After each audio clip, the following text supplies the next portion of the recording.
Deciphering the Phrases, Rope Team. Hey there, dear learners. Today, we are diving into the intriguing world of English phrases, and we are going to unwrap the meaning behind the term, rope team. By the end of this video, you'll not only understand what it means but also how and when to use it. Let's get started. To grasp the full essence of rope team, let's first break it down. Rope. It's a long, thick cord made from intertwined fibers. Ropes are usually used for tying things, pulling objects, or even climbing.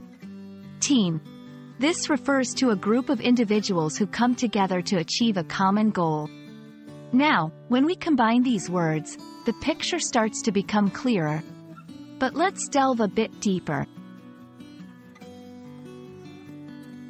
Rope team is often used in the context of mountaineering or climbing.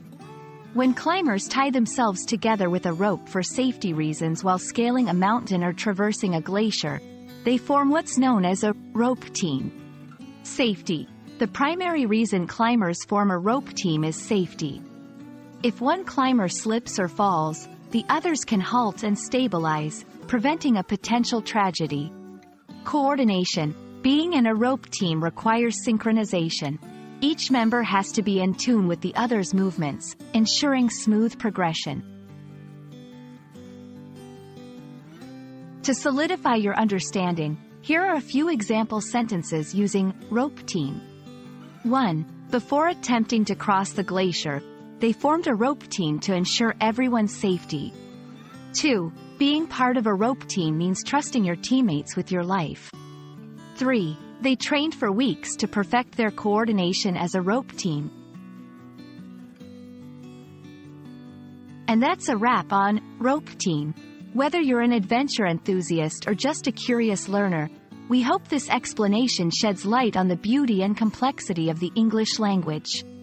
Remember, learning is a journey, and every new phrase or word you grasp brings you one step closer to mastery. Happy learning, and see you in the next video.